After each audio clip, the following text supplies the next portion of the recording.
The worst films of 2023.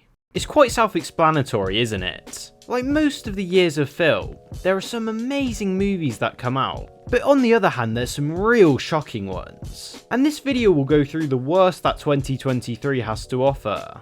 That's partly why I love going to the cinema so much. It's kind of like Russian roulette, you just don't know how good the film's gonna be. And out of the 73 full-length feature films I've seen this year, this video will feature the bottom 20. Because I've seen that many, I'm confident in judging this year than any other. Now, even though I'd call all of these movies bad, there is good parts of almost all of them. I say almost all of them because actually the list does get really bad. And also, just because a film is lower on this list doesn't mean I hate the film. This ranking will consider not just how I feel about a film, but also the background on how the movie was made. Also, I'll obviously have more to say about some films than others. And if there's a want for it, I will make a video on the best of 2023 too. So without further ado, on with the video. The 4 out of 10 films. Renfield is obviously the best film on the list, but it's also the most frustrating. It's not a good movie, but there are some good merits to it, genuinely. Nicolas Cage has a very mixed career to say the least, but at least you know you're always going to get something entertaining. And this movie is no different, and in fact it's positive. Cage is great as Dracula, and it's almost like he was born to play this role. He's funny and scary at the same time, and surprisingly has just the right amount of over-the-topness, which often he gets wrong in his roles. But that's the actual issue though, there's just not enough of him. Renfield is Dracula's servant, and it's mostly about him. I mean, to be fair, the film is called Renfield, and to be fair, he's okay throughout the movie. And I also enjoy this over-the-top world, with the villains like Teddy Lobo being particularly funny. But the actual story is kind of weak, and the emotional moments are just shockingly uninteresting. And the movie truly dies when Aquafina becomes the main character. She's just so annoying and gives a really weird performance even for her standards. So yeah, watch this one if you're interested, there's some genuine value in this one, but I was overall disappointed with the experience. The Equalizer III is such a weird movie, guys. I really don't get this one, but to be fair to the movie, I haven't seen the second one. The whole movie is pretty much Denzel Washington chilling in a small Italian town, and it's also about him interacting with the locals. And I mean, if that very specific plot interests you, then I'm sure you're going to enjoy this one. But for me, I was just a bit dumbfounded. I wanted to see a cool action movie, not Denzel going to a cafe constantly. The action scenes were few and far between, and they're okay. I don't have much to say about this movie really, it sort of just came and went. I don't really hear many Equalizer 3 defenders, to be fair. So it's not awful, it's just a bit dull.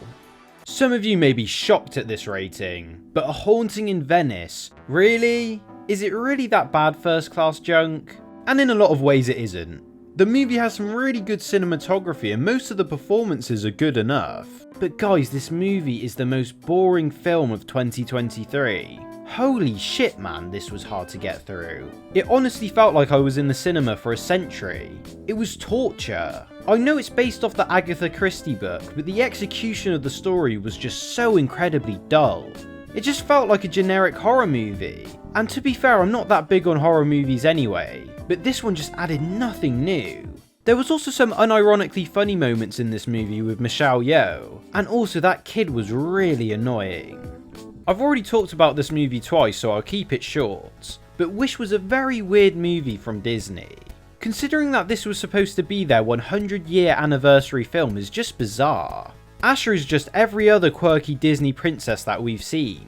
She's that forgettable that I had to search up her name for this video. The songs are also incredibly weak and the story just makes you want to root for the villain. In some ways it's more embarrassing than the live action films. And the animation looks like I'm playing Borderlands or some shit. Ruby Gillman Teenage Kraken is another film that I've talked about twice, but as you guys know it's got really bad character designs, a rushed plot and subpar animation. You can completely skip this film from DreamWorks and I'm kind of glad it lost money. I hope this encourages DreamWorks to make more films like Puss in Boots. The new Aquaman is one of the better superhero films this year, and that's really saying much because it's still one of the year's worst. The first one was a true anomaly, in the way that it grossed over $1 billion, and this film made the most money out of the DC releases this year. And sure, it's one of the better ones by proxy, but holy shit, this film has issues. The main issue is the same thing as Ruby Gilman, to be honest. It feels like the plot was rushed and changed during production. Can you believe that Ben Affleck and Michael Keaton were cut from this movie? The chopping up of the film shows so much. The movie's almost paced too quickly, and this makes everything quite surface level. Surface level? Get it? Surface level? I'm sorry guys. But the other issue is honestly the villain. Black Manta worked as a side villain in the original movie, but man, he just can't carry the movie by himself. To be honest, this film could have done alright if it was released a few years ago, but it just came out way too late. Champions is a movie that exists. If you have seen any sports movie in your life, and I mean any, you have seen this one. It's very dull. I do not remember any of the characters. Woody Harrelson is serviceable in this movie. I literally can't remember anything else. Next. Meg 2 has its moments for sure, but it's another bland blockbuster movie with Jason Statham. But people seem to love it, of course, because it made a shit ton of money. The action in this movie is alright, to be fair, and there is some good scenes of tension. But as a whole product, I really wouldn't recommend it. It has the typical issues of a movie like this, like bland characters and a bad story. But honestly, give it a go if you like stuff like this. What the fuck did they do to this film series? The Hunger Games movies weren't high art, but man, I enjoyed them.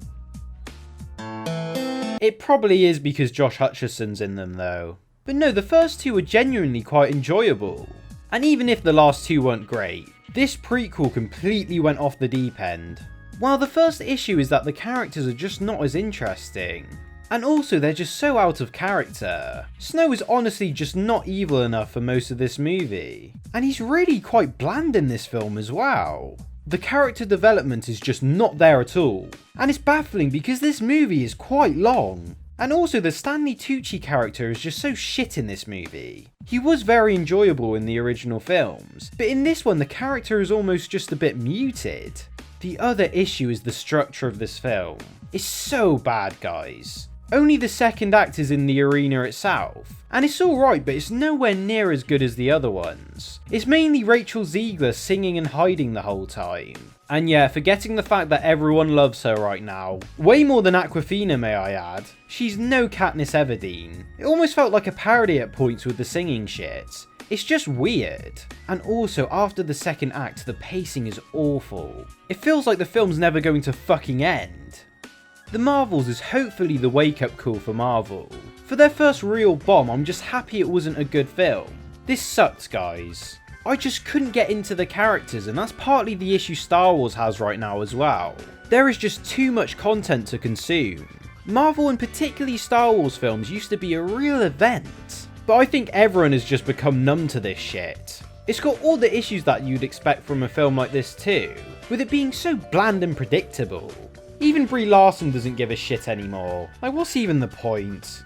The story of how I watched this movie is more interesting than the film itself. We have these mystery screenings that UK cinemas do. So if you have a membership at the cinema you go to, you sometimes get to watch a mystery movie early in a special screening. We were really ready for something like Godzilla or Wonka. You know, some big release that was worth going to. And you would not believe the disappointment on our faces when it turned out to be this shit. I mean, just talk about a film being so unfunny, and again, it's just another sports movie. If you've seen any sports movie, you've seen this shit a million times. Do I really need to say it again? They even mock the fact that it's another sports movie. But acknowledging that the film is lazy doesn't make it good, guys. The actual story behind the American Samoa football team is actually really interesting. And I could definitely see this working as maybe a documentary or something.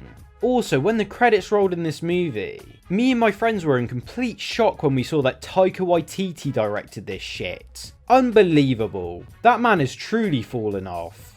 Oh my god, Missing is so terrible, guys. You can't convince me anything else. I know the film before this called Searching is meant to be good, but I just don't want to believe that after this. The film is presented through the cameras of technology, and also through text messages in the apps instead of conventional dialogue.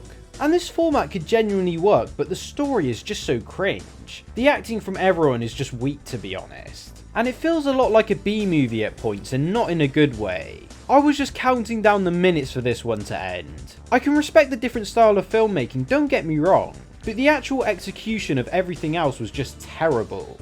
This is another movie that I've talked about, and Warner Brothers are such dickheads with copyright, so I'll keep this one very short. The Flash came out 5 years too late, with a very annoying Ezra Miller performance, and extremely outdated songs and CGI. Michael Keaton was okay. Next. I swear this movie has been neuralized from my brain. I don't even remember half this shit. 65 is a shockingly boring dinosaur movie. You don't see many big budget dinosaur films, and yet they somehow fucked up a winning formula. Nobody saw this shit except from me. Well, me and the other people in my screening. But 2 random people came up to me afterwards and said how bad the movie was. And why on earth did Sam Raimi produce this shit? Why did Adam Driver say yes to this shit? This movie is just so forgettable. I don't remember a single thing about his performance. And composer Danny Elfman was actually part of this movie too at one point, but he left during production.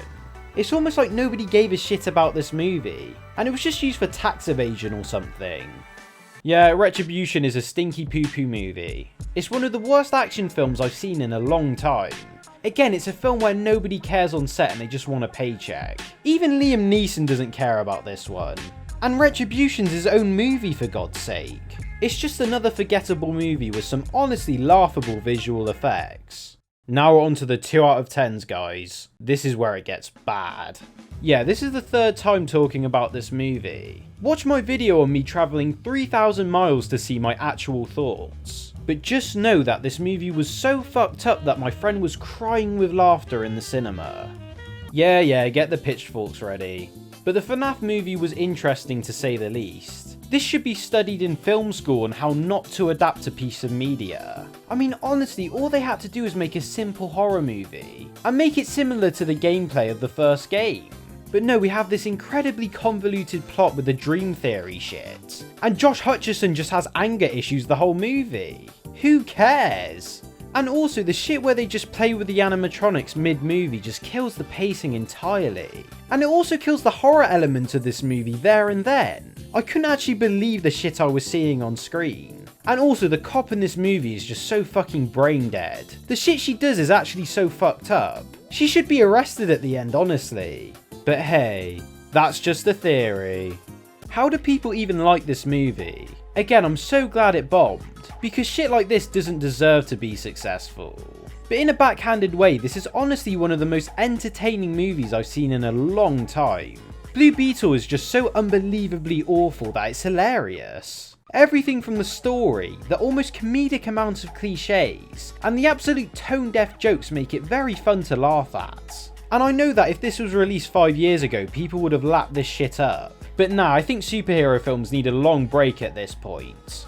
The 1 out of 10s. Here we are, guys, the 2 worst films of 2023. I think in some ways both are as bad as each other. Well, we'll talk about Rebel Moon first, as I've already made a full video on it. And this was another shitty movie that I had to travel hours to watch, and that was because it was in 70mm at the Prince Charles Cinema in Leicester Square. So this movie has zero energy, zero intrigue, it's a complete copy of Star Wars but without any of the charm, and it also has some really weak performances. And because of that, we don't care about the story at all, and when characters die it's just funny instead of sad. $80 million on this shit. I just know the sequel's going to be great.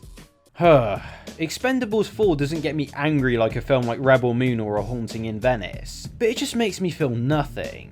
It's an action film that is so devoid of any substance in the slightest that I feel numb when watching it. It's honestly an anomaly. It has a budget of $100 million for fuck's sake. And the amount of talent this movie has is staggering, but they do nothing with it. And Jesus Christ, the CGI in this movie is awful. It's probably the worst effects of 2023. It's so much worse than the CGI in The Flash that it's actually crazy. These 2 movies make me lose hope in humanity, because there sure isn't any of that in these pictures. This is prime ChatGPT material for sure. So yeah, of course these movies were bad. But then again, last year also had a lot of mid and great films. I may have to cover them soon, guys, just let me know if you'd be interested. And I hope you guys also enjoyed the video. Thanks for watching.